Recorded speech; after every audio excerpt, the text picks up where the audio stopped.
लखनऊ से ये खबर जहां यूपी बीजेपी संगठन चुनाव के लिए 36 पर्यवेक्षक घोषित किए गए। प्रदेश चुनाव अधिकारी डॉक्टर महेंद्र नाथ पांडे ने किया पर्यवेक्षक घोषित। बता दें, मंत्री स्वतंत्र देव सिंह को बनाया गया गोरखपुर और महाराजगंज का पर्यवेक्षक। वहीं मंत्री धर्मलाल सिंह को मिली मेरठ और बागपत की जिम्मेदारी।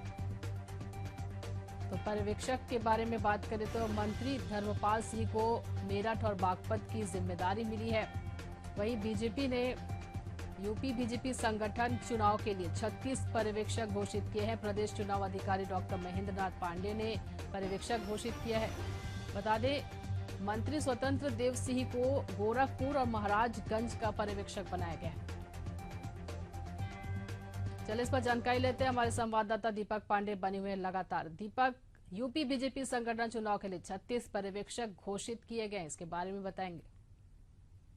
बिल्कुल ललिता, अगर बात की जाए जिस तरह से उत्तर प्रदेश में होने वाले भाजपा का जो संगठन का चुनाव होना है, इसको लेकर जो लगातार जो बैठकें चल रही, कार्यशालाएं चल रही, अलग अलग बैठकें भी देखी गई, चाहे संगठन की बैठक की बात हो या मंत्रियों के संगठन की बैठक की बात हो, तो कहीं ना कहीं अलग अलग मंत्रियों को जिम्मेदारी दी गई है। इसी कवायद में जिस तरह से बात की जाए, मंत्री जो जल शक्ति मंत्री हैं स्वतंत्र देव सिंह है, उनको गोरखपुर की जिम्मेदारी मिली है।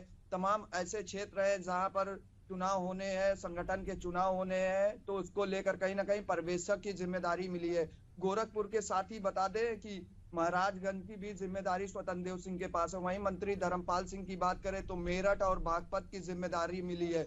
इन तमाम जो मंत्री हैं प्रदेश सरकार के, उनको डॉक्टर महेंद्र नाथ पांडे हैं, जो प्रदेश चुनाव पर्यवेक्षक अधिकारी हैं, तो उन्होंने कहीं ना कहीं जिम्मेदारियों का निर्वहन करने के लिए तमाम लोगों को जिम्मेदारियों से नियुक्त कर दिया। अब देखने वाली बात ये होगी कि आखिर जिन मंत्रियों की ड्यूटी लगाई गई है या जिम्मेदारियां दी गई हैं, बखूबी से वो अपना काम निभाते हैं कि नहीं, ये तो फिलहाल वक्त बताएगा। लेकिन जिस तरह से बात की जाए, अब कहीं ना कहीं आने वाले समय में भाजपा का संगठन कैसे मजबूत करना है, भाजपा की जो कार्य प्रणाली है, भारतीय जनता पार्टी जो रणनीति है, उसको जन जन तक कैसे पहुंचाना है, तो कहीं ना कहीं संगठन में फेरबदल, जो संगठन के शिल्पीकार हैं, जो संगठन का नेतृत्व करता है, जो संगठन की जिम्मेदारी निभाते हैं, तो ऐसे में देखने वाला ये भी है कि संगठन का चुनाव होने जा रहा है, तो कहीं ना कहीं तमाम जो लोग हैं, नई नई जिम्मेदारियां दी जाएंगी। लोगों को जिम्मेदारियों को किस तरह से आगे ले जाना है, भारतीय जनता पार्टी को किस तरह से आगे क्षेत्र में उतरना है, आम चुनाव में किस तरह से रणनीति तैयार करनी है, क्योंकि देखा जा रहा है कि पिछले 6 वर्षों से उत्तर प्रदेश में संगठन के चुनाव नहीं हुए।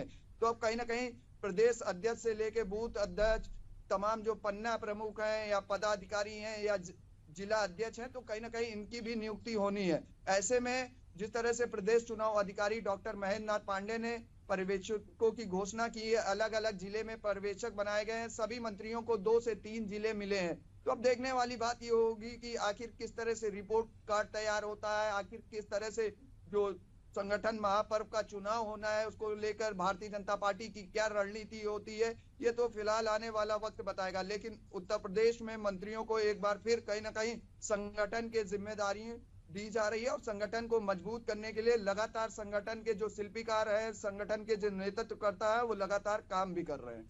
जी दीपक, इस जानकारी के लिए हमारे साथ जुड़ने के लिए आपका बहुत बहुत धन्यवाद।